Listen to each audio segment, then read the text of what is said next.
Here's how to swap out a battery inside a key fob that looks like this. On the back is a tiny screw that needs removed. I suggest you clean that screw before attempting to unscrew it, because it probably has caked on dirt around it. A little bit of alcohol in a cotton swab may be able to do the trick. Use the smallest screwdriver you have. I used a size 0000 Phillips.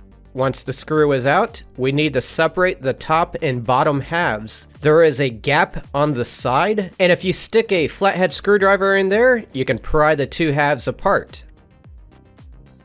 Use that same screwdriver to pry up the battery,